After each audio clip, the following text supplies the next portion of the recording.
So welcome, Bryan. Thank you so much for being with us. And let me do the honors of introducing Bryan to you guys. Let me share my screen once again quickly. So many of you would basically be aware on what he doesn't need an introduction, guys. He's such a celebrity. He has participated in international conferences, including UK Star, Eurostar, Agile TD, HUSTEF, Mott Edinburgh. He is basically in the industry for more than 36 years. Very strong evangelist in the testing area, guys. He is a QA architect at 2i, and if you want to connect with him on LinkedIn, his profile is there on the GTR website as well. But you can also know him and connect with him on LinkedIn. He is basically based out of Scotland. So my sincere gratitude once again. Our entire team is so thankful to have you here, Bryan. Thank you so much. And you can basically share your screen and start. Over to you now. It's a pleasure to be here. Thank you very much for inviting me. Let me just share my screen. Sure.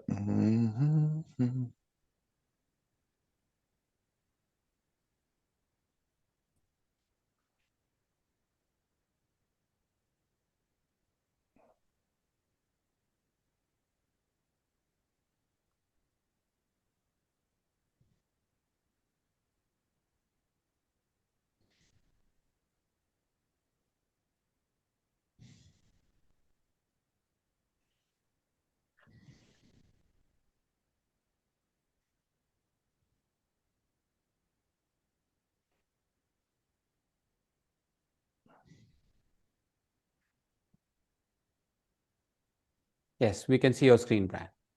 Wonderful. Thank you.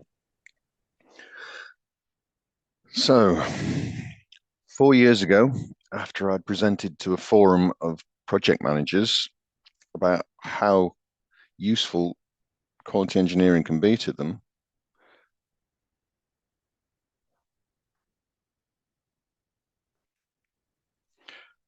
one such project manager approached me. He had an AI project they were working on currently, and he wanted some advice on how to test it. So, of course, I said, sure.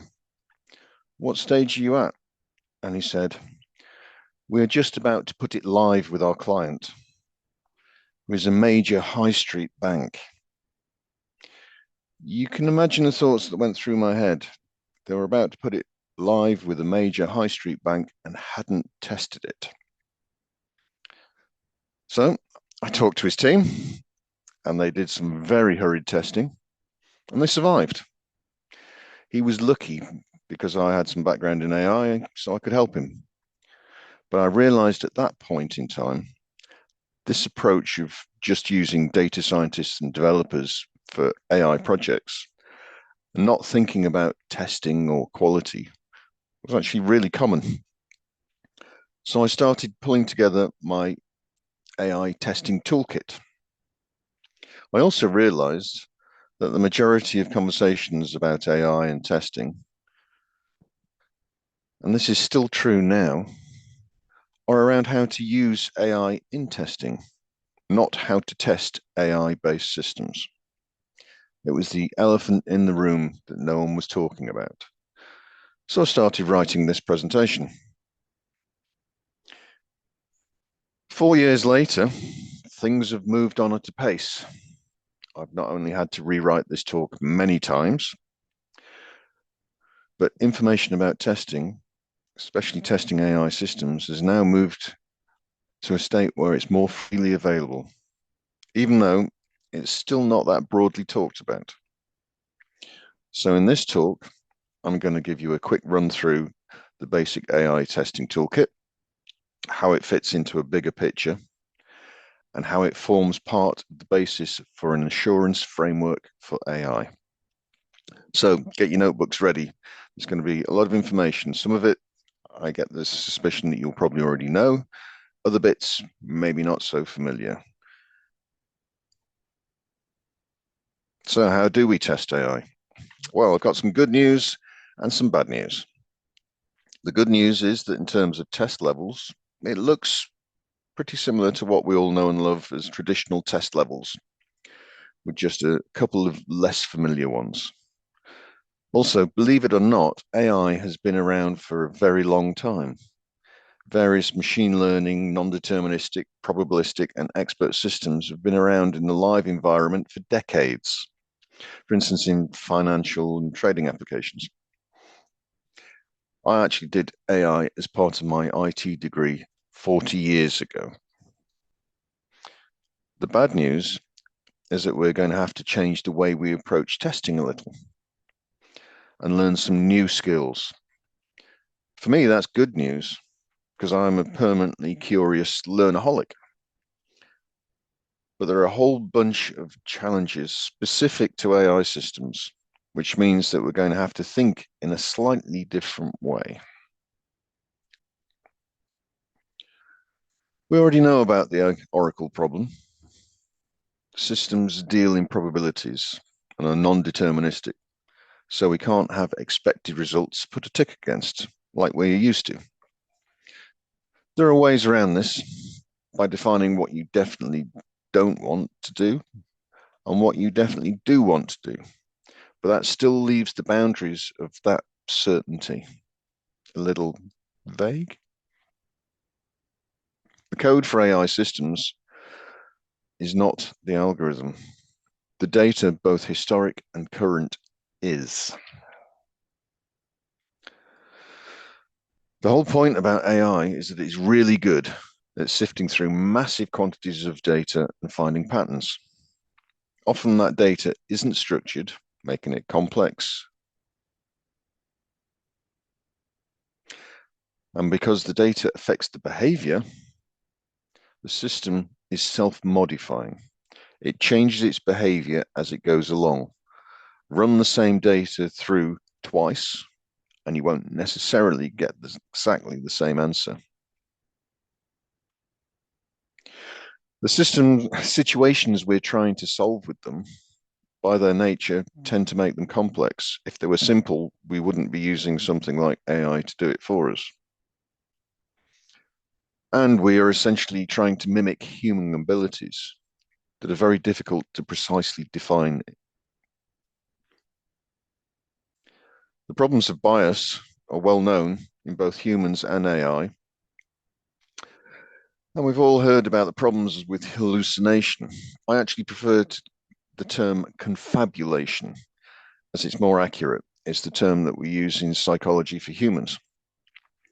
Hallucination is perceiving something that is not there, or perceiving something, or not perceiving something, sorry, which is there. Whereas confabulation is where there is a presupposition that an answer exists. So where one does not exist, an answer will be made up that fits the appropriate pattern. Check out the work of the psychologist Elizabeth Lofthouse on confabulation in humans. It's fascinating what humans can make up. And lastly, how do we actually measure the testing we have done and whether it's enough? The usual mapping of tests to requirements doesn't apply in the same way, and other traditional coverage metrics are equally inappropriate. That said, tester skills are not only appropriate, but they're even more valuable when it comes to dealing with AI systems. So let's have a look at the test levels. We've got the familiar ones of unit, component, integration, end-to-end, and UAT. From that point of view, it looks very similar to the standard simple SDLC. In addition, we have some that are a little less familiar, such as model testing, data testing, and lastly, monitoring live, which some people would argue isn't actually testing, but it is critical to the sustained quality of the output of the system. And it also aligns very closely with the DevOps philosophy of shift left, shift right. So far, so good. First up, component test is traditionally black box based on the requirement and possibly white box based on the code itself. But neither of these really makes sense for AI, as the code doesn't represent the behavior of the model, and AI is quite often referred to as automation without requirements. I think our understanding of how prompt engineering has had to advance to the point where we're actually defining requirements means it's changing slightly at the moment, but we still don't have that nice defined tech spec.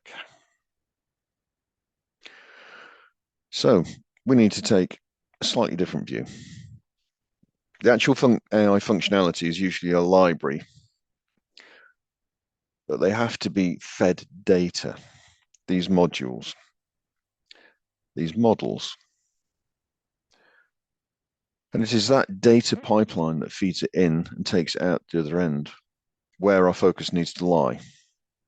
Can it handle dirty data? Can it handle false zeros, out of range values, format errors, blanks and nulls, duplications?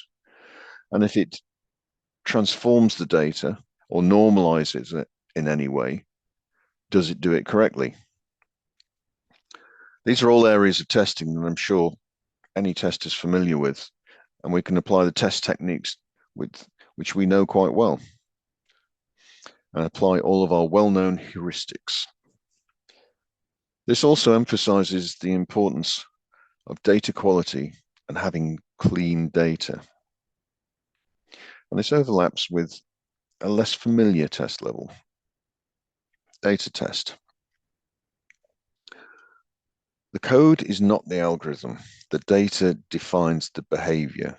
So we need to be very aware of the impact that the data has. This is an area where we need to learn some more skills and gain an understanding from data science. That said, we don't want to try and take it away from the data scientists. Quite the contrary. We need to make friends with them and cozy up to them so that we can apply our critical thinking skills to what they are doing, and we can help them test their data better. But what should we and the data scientists be looking for? Well, I mentioned this just now, bias. So a bias and fairness assessment. We need to evaluate the data for biases and potential fairness issues.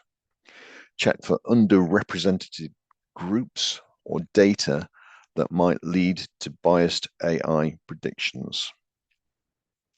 But be aware that the real world data that the system is exposed to in live may also be subject to biases.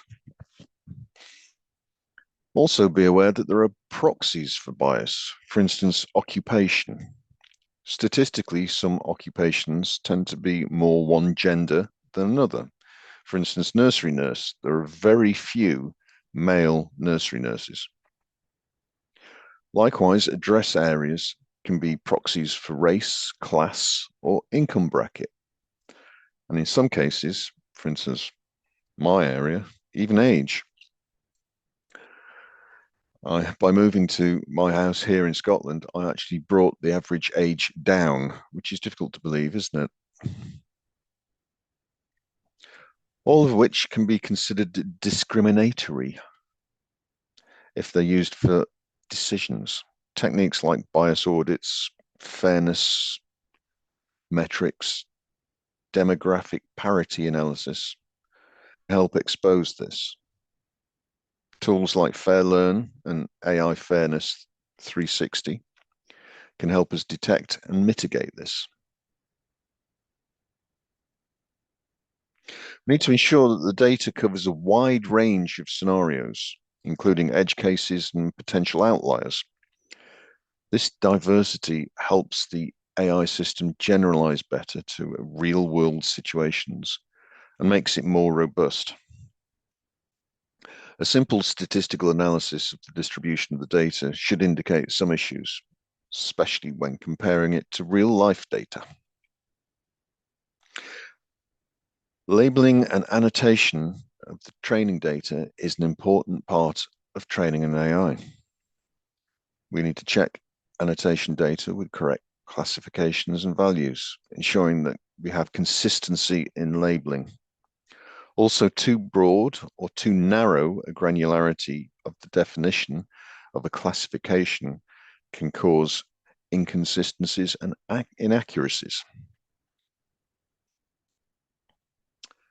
It's usual with machine learning systems to provide it with a large amount of training data and with a smaller amount of data held back for testing purposes.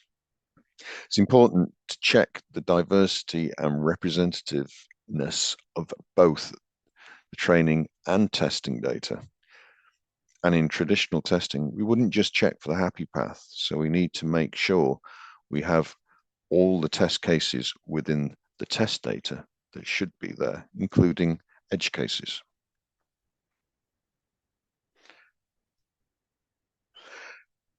Statistical analysis of the data can be used to address these issues, which is really the data scientist's realm, but it takes a tester's curiosity and critical thinking to spot gaps and anomalies. It's our job to ask questions and find problems. So get friendly with your local neighborhood data scientists. And remember, data scientists are our friends. So make use of them.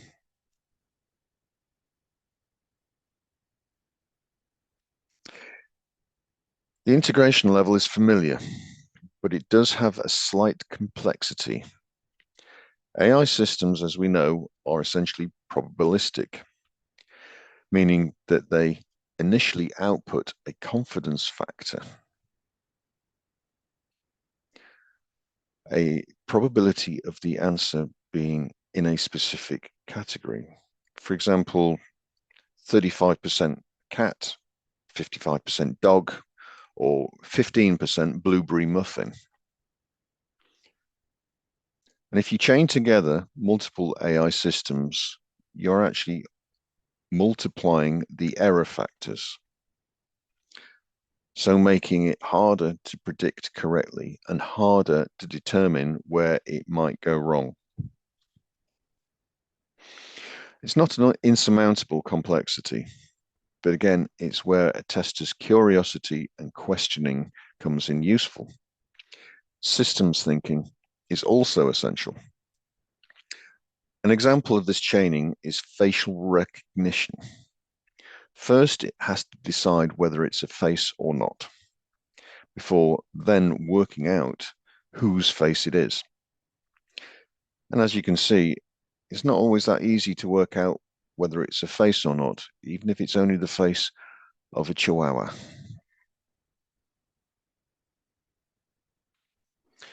Model testing is a less familiar level, but it's the one that most people, certainly most project managers and data scientists, would think of as testing the AI.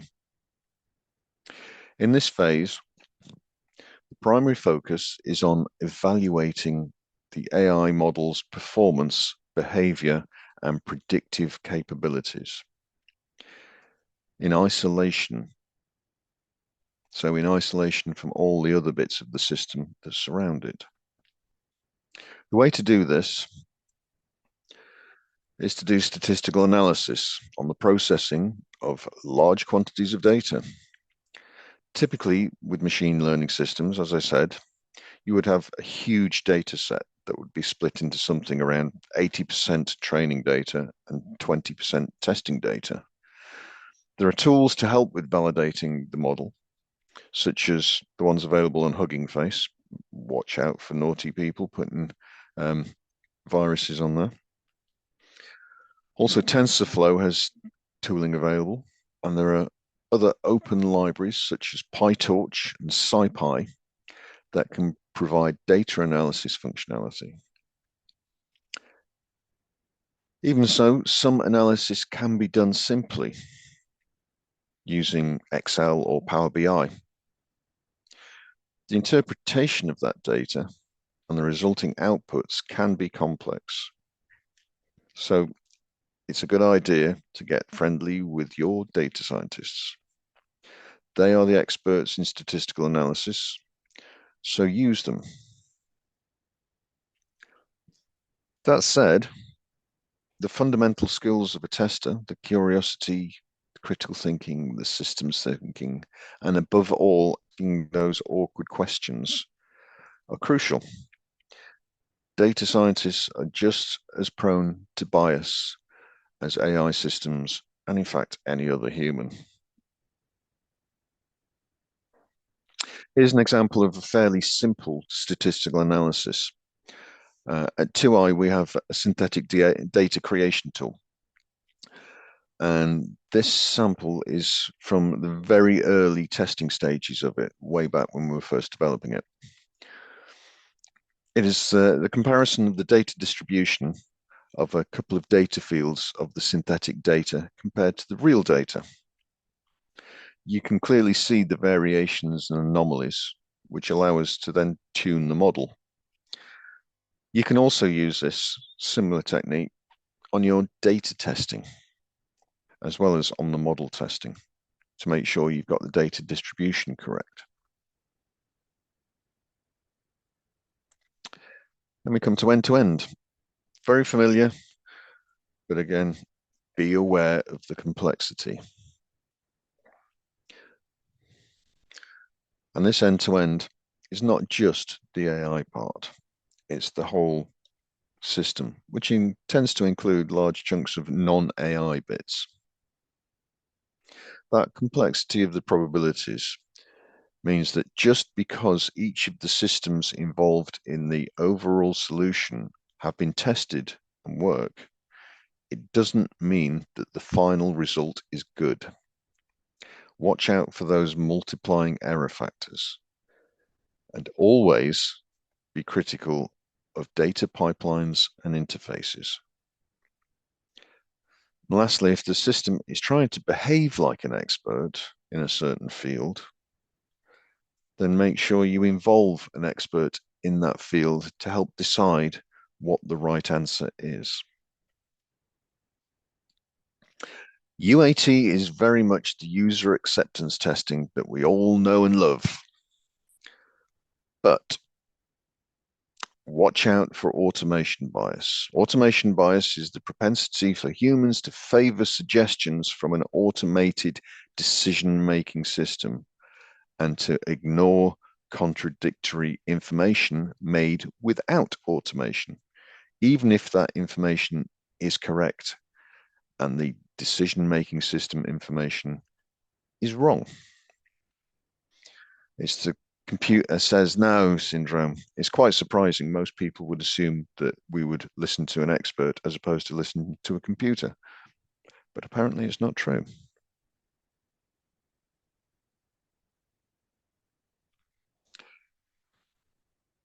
Although monitoring in live isn't what a lot of people would consider to be a test level, it is critical to sustaining the quality of the system performance.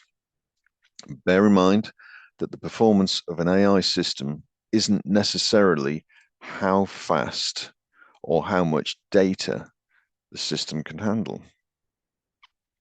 More importantly, it's how accurate it is. If the accuracy of a cancer detection system decreases, that could have catastrophic consequences for the individuals involved. When a system's performance metrics decrease, it's called drift. Normally context, concept, or model drift, and data drift. Concept drift is where the task that the model was designed to perform changes over time. For example, imagine a machine learning model that was trained to detect spam emails based on the content of the email. The spammers, as spammers do, over time changed their approach, and so the model then becomes inaccurate and starts missing ones. When using third-party hosted models, be aware of model drift, where the third party tweaks the model and changes your system performance. Quite often you don't know about it until it starts to drift. Data drift is where the distribution of the input data changes over time. An example was a large high street bank that was using AI to advise decisions on loan applications. When COVID struck, the income characteristics changed, especially due to the furlough scheme. So the system had to be retrained from scratch. There are tools and techniques for detecting drift, such as IBM's detail. So again, it comes down to data scientists to analyze it for us. But we still need to be asking those awkward questions and to avoid complacency. Just because it looks like it's working now doesn't mean to say that it will continue to do so. Also, observability and in the non-AI parts of the system and explainability within the AI is also crucial to work out what's happening if something does go wrong. I'll touch on explainability a little bit later.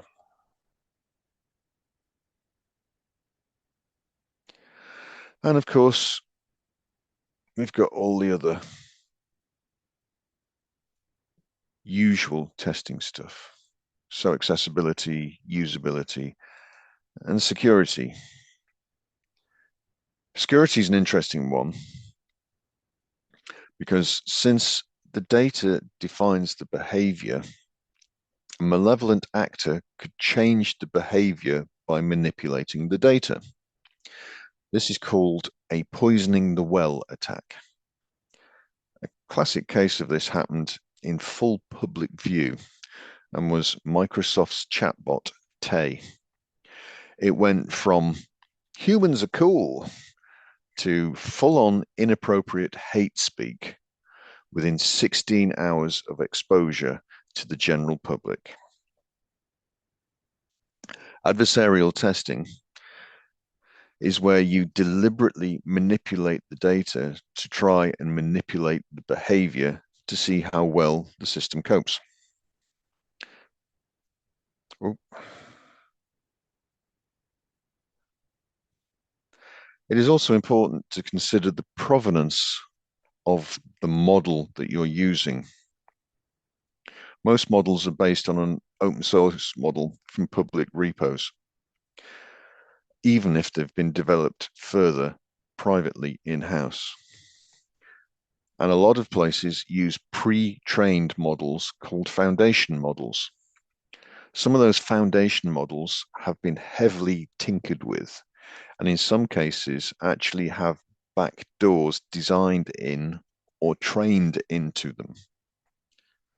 These can be text or pixel patterns that look innocuous, but they trigger behaviors that act as backdoors. For instance, a small pixel pattern sticker on a sign could be used to change the visual recognition in a self-driving car from stop to go. Or it could be an unusual word pattern in a prompt that will provide access to data that should be restricted. And of course, lastly, performance. But remember, performance metrics aren't restricted to speed or volume.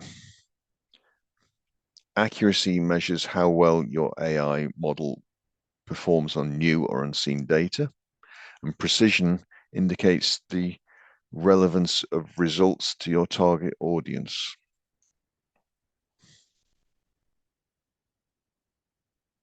Recall shows how comprehensive the results are, and the F1 score is a measure of balance between precision and recall. And there are also lots of other different metrics that can be applied. Sustainability is a particularly interesting one. The footprint, the cost, and the carbon cost. I've put a link at the bottom of this slide, which will no doubt be made available, to the IEEE paper on undetectable backdoors in models.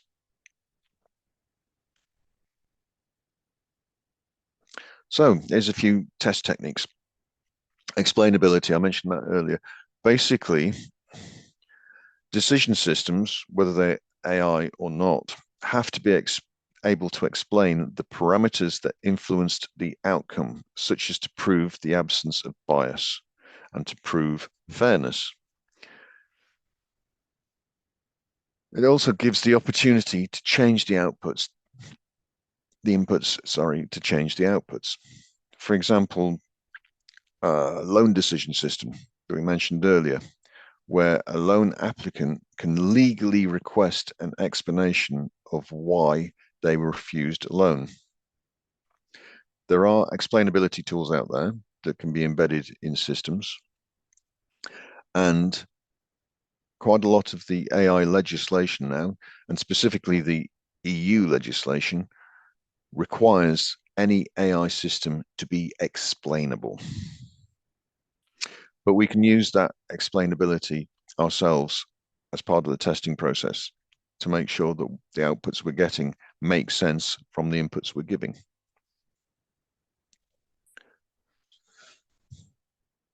The Oracle problem means that it's difficult to definitively say whether a new solution is working correctly or whether one model is better than another. One way around this is to run the new system next to the old system, which is parallel testing, or to run the alternative versions next to each other and compare, which is A/B testing. As I've mentioned, statistical analysis is important. Very important for us to understand and to use. You can even do some of it yourself on smaller scales using tools such as Power BI, dedicated Python code libraries, or even just Excel. I won't explain exploratory testing, as I'm sure you all know it well, but AI is an ideal arena for exploration. This is especially true for large language models and generative AI in general. Fixed documented tests don't really make much sense when it comes to generative AI, but taking a theme in the form of an exploratory charter and then exploring it in every dimension you can think of does. This is very much a case of needing a human in the loop to determine the quality of the responses. Gen AI's penchant for getting things wrong and for confabulating, or hallucinating if you prefer, is quite widely discussed. So the veracity of the information provided also needs to be checked. Another obvious way around our Oracle problem is to use an actual Oracle, use an expert.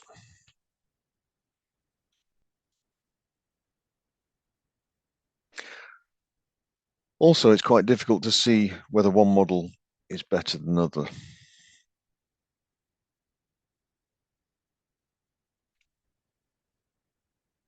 So experts tend to be valuable for doing that.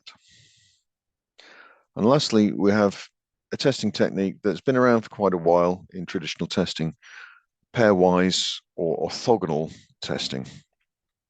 It's a very effective way of reducing the number of test cases. So if you've got a lot of combinations of test inputs, it'll help you reduce that in a mathematical approach. There are free tools available to help, such as Hexawise, All Pairs, and Test Cover, which are freely available. And by using this, traditional combinatorial testing can typically be reduced from maybe 250,000 combinations down to around 20. It's quite impressive, worth understanding. Metamorphic testing is a technique where perturbations are introduced into the input data and the change in the output data noted. It's useful because it sidesteps the oracle problem, as you're only interested in the changes in the output, not necessarily the values themselves. It's also possible to automate metamorphic testing to a certain extent, which can be handy. I mentioned adversarial testing earlier, where we deliberately try and trick the model into providing incorrect answers or answers that provide its data that its business rules weren't supposed to allow. And this, the most common usage for this is in security testing, but I've done it myself in a few cases. I asked ChatGPT to analyze the text generated from the voices in a video on YouTube. It refused because it said that it didn't have the copyright on that particular video. So I just told it that I owned the copyright on the video. So it then said, okay, and carried on and did it. Model back testing is a predictive model testing technique using historical data. Now, this is, again, it's pretty traditional in its style. You use historical data where you know what the inputs and what the outputs were and that they were correct. And then you feed that into a new model and compare it. This method is widely used in the financial sector to estimate the performance of previous models against new models, particularly in trading, investment, fraud detection, and credit risk evaluations. Dual coding and algorithm ensemble. Similar to A/B and parallel testing, but basically you just get a whole load of different models, feed them all with the same data and compare the outputs, and then choose which one you think's the best. It can also be used as an optimization strategy, where a large number of models are used with different hyperparameters. That's then linked into an optimization algorithm, where it is then analyzed and the hyperparameters then optimized as part of the output from the optimization algorithm. Coverage data, I'm very doubtful on the value of this particularly, because it's basically where test data sets are designed such that it results in the activation of every single one of a neural network's neurons or nodes.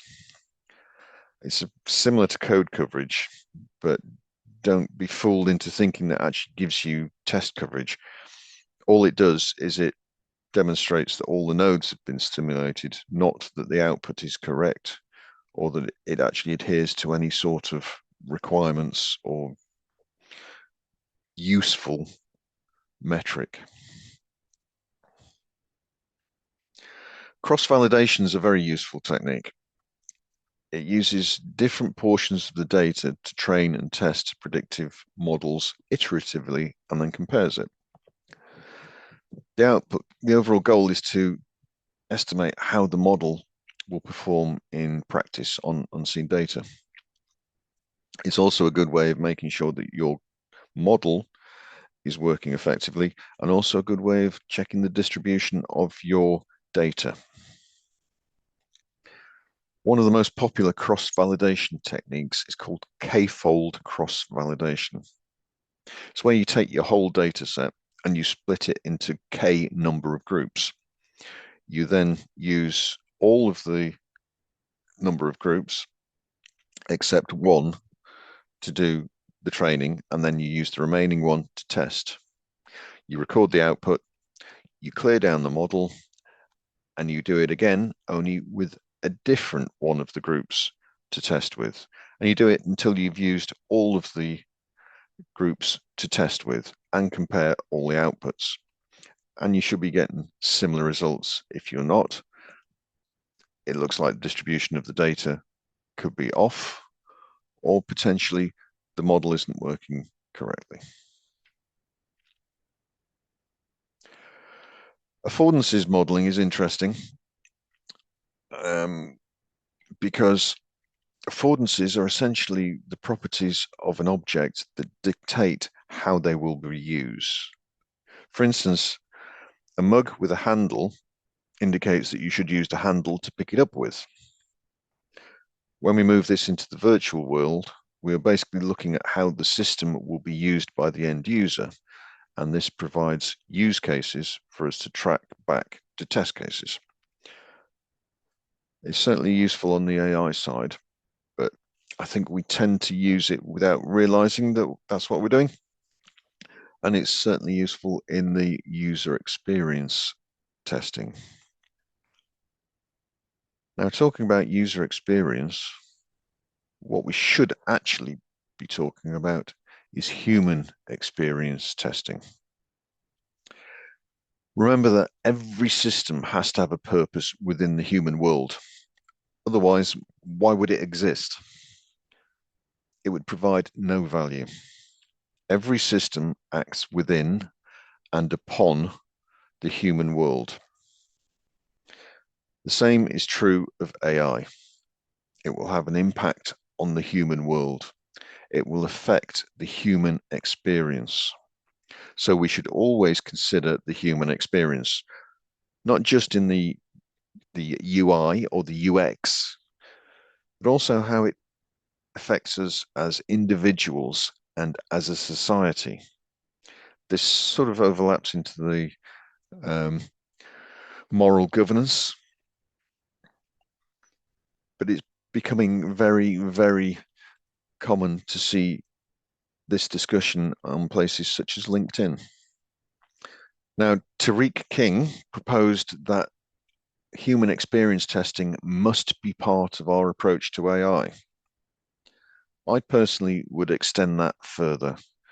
I would say that it must be part of our approach to everything, whether it is AI, IT, manual processes, or even just changes to life in general. We should always consider the human, not just the human in the loop. People are not just modules in the system. I'd also add that Tariq is an excellent person to follow. He has a massive amount of experience in AI, and he's generally a cool guy.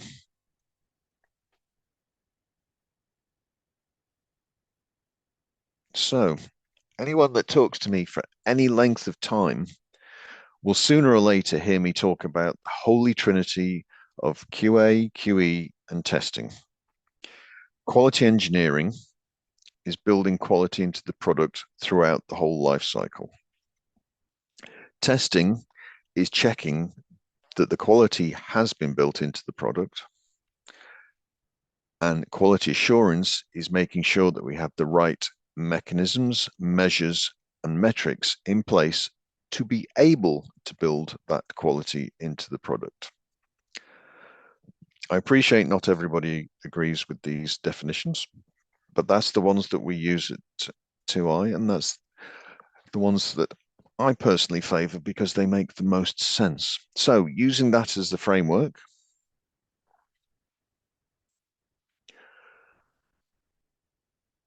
and taking into account that all of these involve asking questions and learning from the answers or results, and then asking more questions, we can then build this out into a framework. So we now have our toolbox of test techniques and approaches. We can start to see how they then fit together to form the basis of the quality engineering approach, and how we can use them to help build in quality.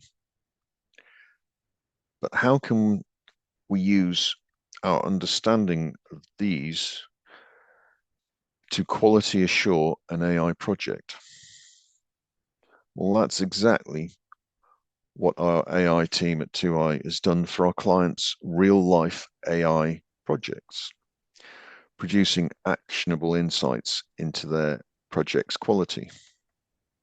The toolbox I have outlined forms part of the foundation of a quality assurance framework that we call Assure AI. You Bryan, don't have to use ours, but time check. I just wanted to come in and just say that yes, if you can check the time, we have got 5 minutes and then Q&A. Yeah. sure, thank you very much. I will do that. Yeah, you don't have to use our framework, but it's already tried and tested and well established. You can build your own if you have the background that I've just been through. It's based on 4 factors. We decided that these were the most important ones: accuracy, robustness, explainability, and performance. And you might spot in here, there's a few things that overlap into our toolkit. For instance, data integrity, model validation, adversarial testing, data diversity, user-centric design, etc. So, quickly going through some of these. AI accuracy. 2 main factors that affect accuracy are the quality of the data and the quality of the model, hence data integration and model validation. But we also need the continuous monitoring to ensure that we don't get any drift, and we need those feedback loops so we get continuous improvement. But compliance and standards are vital. They're becoming more and more effective. And remember that even though you might not be in the country that has the particular legislation, for instance, the EU AI Act, if anybody uses your system that's from that area, your system has to comply. Next up, robustness. Diversity is very important for this. And also there's the security side of it. You have to ensure the adversarial testing and the provenance and all those sort of things, but also the standard IT security, the stuff that we assume is going to be put in place for any application. I mentioned explainability earlier, legal requirement in a lot of acts, but also if you're actually designing for a human, then it makes it easier to explain if the interface is explainable.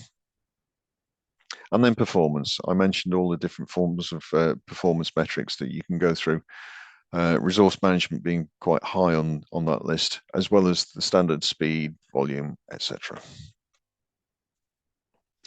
And this then gives scores in those 4 areas.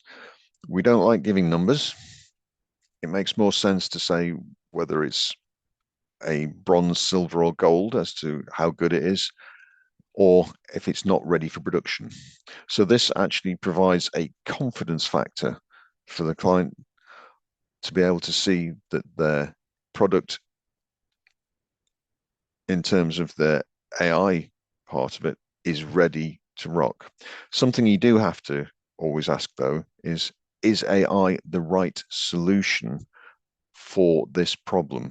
Does it actually address the business needs of the client and the business objectives?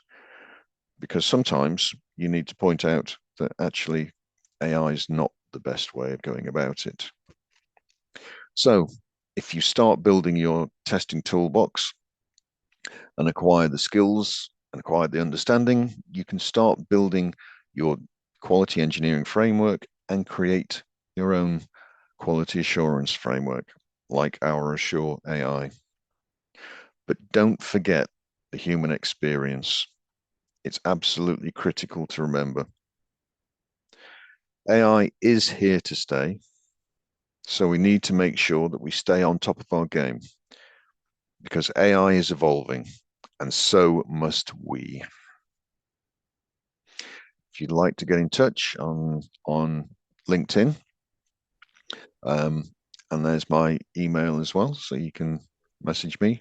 I also host a podcast, the Quality Leather podcast, where I get to interview lots of wonderful people, fascinating people, amongst others, Andrew Brown, who did yesterday's keynote. I've interviewed him twice. Um, he's a wonderful interviewee, always gives lots and lots of information. Jackie McDougall, that was on yesterday's panel, and Anna Macmillan, who's on the panel discussion directly after this keynote. Yeah. And they're just a few. There's a whole load more. So come along and have a listen. You should be able to get it on any podcast source. Great. So thank you so much, Brian. It was one of the most insightful sessions on how would you test AI, and you have summed it up very nicely, including I liked your holy trinity on testing the three terms which we are so much confused, the QE, QA, and testing, plus all the four areas that you covered so brilliantly. So guys, if you have any questions, can you put it in the chat? Um, Brian is here to respond, and you can connect. I would request you to all take this opportunity to connect with Brian. Make sure that you can look at his podcast and also be participating in his posts and all. He's extremely huge celebrity in the testing area and a very well-known evangelist. We are really proud that you could be part of this community conference that we do, and we are in the 10th edition, Brand, and sincere gratitude that you could be part of this. So, guys, any quick questions? Otherwise, maybe you can interact with him on LinkedIn, and we can probably go into the quiz if it's okay, or we can then afterwards basically go to the panel as well. So, one last minute for you guys to ask questions. Anybody has? So, there is one from Brijesh Brand. He's saying, "Hey, Brand, how do you evaluate trust in the AI system?" That's a really good question. The the whole of the quality assurance framework that I outlined there provides that confidence. And if you can provide the confidence, then that will provide trust to a certain extent. But there's always those questions around the confabulation, hallucination, and how accurate the outputs are. That said, that is part of the framework to evaluate how accurate it is.